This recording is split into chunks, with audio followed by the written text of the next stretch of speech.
dick riding, no And hating, you were actually just in facts. Detroit when he Yeah, recorded I it. see I Big said it Meech's 'cause that's party what she going reminds me viral. of, I was but- there, and I'm gonna be Oh, honest, yeah, got you, that got you. shit That's Cool. was You know, in trash. Compton, walking 2 I miles to expect- school in the second All right, grade. so let's And dive into the game's latest drop, because of course the internet is already on fire over it. Now, on this new release, people It are was like a saying year or he's two dissing before Kendrick all of- Lamar. you know, And honestly, she that's wasn't- the first thing I want to address. Hold up, listen to this. I don't think it's a diss at all. From what I can tell, the game is drawing a clear distinction between his style and Kendrick's style. It's more about contrast than conflict. I mean, how could he really throw shade at Kendrick when he's literally said multiple times, Kendrick came for me, I passed the torch down to him. Was I one of the first to feature him on a major track? Game was there early on, giving Kendrick exposure on tracks that mattered. So for anyone thinking this is beef, you might be reading way too much into it. People just love to jump on the bandwagon and label things as disses. It's a classic internet move. The track in question is called Whatever, and it kicks off with Gang of Grills, EMNT, in the credits. What he's really doing is pointing out that they're totally different artists, and then he goes on to take shots at folks who aren't on his level. So no, I don't see this as a straight-up diss track. It's more of a statement of artistic distinction. Now, let's talk about the song itself. Gang of Grills, it's good, don't get me wrong, but it's not Game's best work. It's solid, but if we're being honest, Game has historically dropped way stronger material. And here's my hot take. It feels like he's keeping some of his top-tier stuff locked away in the vault. I mean, rap is in a weird place right now. The culture, the fans, even streaming numbers. Everything is screaming for the best bars, the boldest moves, the big energy. This is not the time to hold back your heat. But knowing the game, I do not doubt that the really big tracks are coming. It's just a matter of timing. He's pacing himself, and maybe that's part of the strategy. But for the fans, it leaves you waiting, hungry for more. And while we're on the topic of hip-hop drama, we've got Dame Dash doing what he does best, keeping the Cameron saga alive. This man never misses a beat. He just dropped a track called Fredo, starting with his own verse and then bringing in a lineup of other artists who, let's be honest, are kind of average to throw shots at Cameron. Now, if I were Cameron, I'd honestly just ignore it. I would block out the noise, because responding only gives it more energy. But that's Dame Dash, always theatrical, always keeping the conversation alive, and always making sure people are talking about him, one way or another. And of course, he didn't stop there. Dame Dash is now claiming he's buying a bowling alley. Yep, a full-on bowling alley. Apparently, his love for bowling is so extreme that he decided the only way to honor it was to own the building outright. And then he frames it as passive income, which, sure, okay, that's one way to look at it, but let's be real. This is classic Dame Dash energy. Unpredictable, larger than life, and unapologetically extra. So, wrapping it up, here's my takeaway. The game isn't throwing shots at Kendrick Lamar. He's drawing a line between himself and other artists, letting people know who he is and where he stands. The song has heat, but the best stuff is probably still coming. And then you have Dame Dash, keeping the entertainment alive with theatrics, disses, and of course, now bowling alley acquisitions. It's messy, it's wild, it's exactly why we love hip-hop culture. And for the fans watching all of this unfold, the lesson is simple. Not everything that looks like a diss actually is one. And sometimes the real story is all about timing, context, and strategy. Keep your ears open because this saga is far from over. All right, let's talk about Dame Dash real quick because, man, this dude is on another level. First off, buying a bowling alley? Come on, bro, like you didn't invent owning a bowling alley. And who even knows if he actually bought the thing? He's calling it Dusco Strikes in Lake Wales, Florida. But when you check Google Maps, nothing comes up. Nada. Zip. So already you're hyping a business that might not even exist the way he's presenting it. From the looks of it, it seems like he might actually be talking about Lake Wales bowling instead. And if that's the case, this is embarrassing, bro. Like, is he seriously calling someone else's spot Dusko Strikes? Did he maybe buy into it but get the name wrong? I don't know, man. Either way, it's given major chaotic energy. Now, I'm not trying to clown him too hard, but at this point, Dame Dash is wildin'. Somebody honestly needs to check on this man. It's like he's searching for these tiny little wins while everyone else is making big moves, and he's obsessing over small stuff that doesn't really matter. Maybe he's in the process of buying a bowling alley, maybe not, but right now, it just looks messy and confusing. And listen, this is classic Dame Dash energy, larger than life, unpredictable, and kind of all over the place. You never know if what he's saying is the full story or just hype. It's part of the drama that keeps everyone talking. Speaking of wild, let's pivot for a second. Jarrell Miller, yeah, the same guy in the boxing world, recently had a moment mid-fight that left people shook. Apparently, he had to get an emergency toupee after washing his hair with some unknown substance. His hair literally fell off mid-match. I don't even know what he used, but that had to be one of the most bizarre fight prep stories I've ever heard. And honestly, it's kind of hilarious if you step back and think about it. Like, only in boxing, right? Okay, no dick riding, no hating, just facts.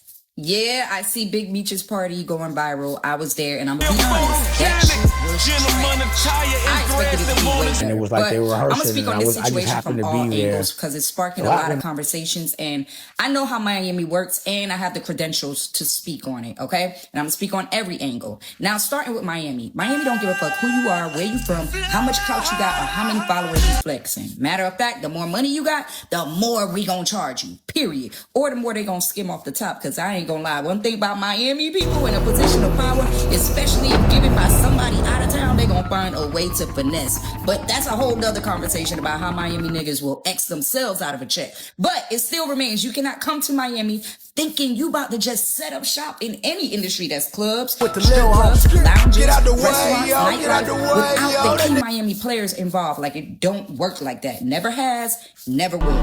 Miami got gatekeepers in every lane, and they're not gatekeeping because they haters. They gatekeeping because they got respect, they got relationships, and they got real pull. If they not involved or consulted or respected, yo, shit, starting off shit.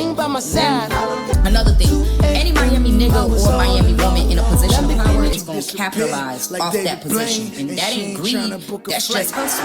Like, this city expensive, fast, and unforgiving. Everybody eating off of what they built. And you were actually in Detroit. I also keep seeing folks talk about Miami people don't own nothing. Miami let outsiders come and run shit. School, you know, in Compton, walking 2 miles to school in the second grade. Level take. Okay, from a business standpoint, Miami natives already know a lot of shit here is temporary. Here today, gone tomorrow. To really own and run something, it was like a year or two gotta before, deal with headaches, you know, politics, bullshit, personalities, and non-stop NWA and Compton, he inspired, but like Nipsey was my. Only a solid few that have a business in Miami that's running, and that's because they're from Miami, so they know the ins and outs. Okay, so when Miami, anybody from out of town come in like, oh, Miami lit right now, we about to take over. Cool, but what y'all don't see is the underground shit, the relationships, the unspoken rules, the calls that need to be made, that have to be made, the faces that need to be respected, the people who gotta co-sign you. From the outside, Miami look easy, but from the inside, this shit is chess, not checkers. If you don't have Miami backing through a respected person in your industry, that type of lifestyle. It don't matter how but famous you back is, in the how day, much we didn't money have you got. shit, I but don't like, care who you is. The city will humble your ass quick and send your ass crying back to wherever the go fuck in you like I came wanted from. to, but then I'm glad that they did what they. All right, folks, let's break down everything that's happening in the world of music, hip-hop, and a little bit of celebrity chaos. First up, Cardi B. She hit the SNL stage on Saturday night to perform her single Airtime. Now, hold on. Airtime? Is this really the single we're supposed to be hyped about? She's got bigger tracks on this album with artists like Lizzo and more. Tracks that have done bigger numbers, got more streams, and yet no music video, no big promo push. So, is she promoting her album? Is this about her upcoming tour? Or is this just Cardi performing because she can? Honestly, it's confusing. Fans want context. It's like, what are we really celebrating here? Next up, Black Boy Max says he was the first streamer nominated for a Grammy, and he lost. Okay, but then Soulja Boy had to step in. And you know how Soulja Boy is, right? He reminded everybody, I was the first streamer nominated for a Grammy in 2008 with Crank That. Facts check out. He was nominated for Best Rap Song back then, and he was streaming his way up. So technically, Soulja Boy gets the credit there. But of course, people are debating it online because the internet loves a good Grammy debate. Speaking of legends, let's talk Miami Tip. This woman is iconic. For those who don't know, she used to be a stripper at one of the big diamond clubs in Miami. Maybe Diamond Miami D, maybe another. She wasn't just another dancer. She was notorious for her pole tricks, her stage presence, her energy. She was legendary in the Miami nightlife scene. And recently she spoke about a big Meech party she attended. People were asking, was it really poppin'? What was the vibe? And Tip gave her perspective, setting the record straight. She explained the energy, the people, the experience. It's rare to get that kind of insight from someone who lived it. That's why she's respected. She gives the real picture, not just the hype. Now, let's get into awards. Chains and Whips by The Clips featuring Kendrick and Pharrell just won Best Rap Performance at the Grammys. And guess what? This is The Clips' first Grammy. Can you believe that? Iconic duo, years of influence, finally recognized on that stage. And of course, John Monopoly, Kanye's longtime manager, weighed in recently on Kanye's mental health and personal life. He said Kanye's in a good place, taking accountability for the things he says and does. Monopoly emphasized that Kanye is really approaching his mental health head-on for the first time in a while, making a valiant effort to deal with it. He's bipolar. He's been dealing with it for 31 years, and Monopoly says he's proud of him. That's powerful.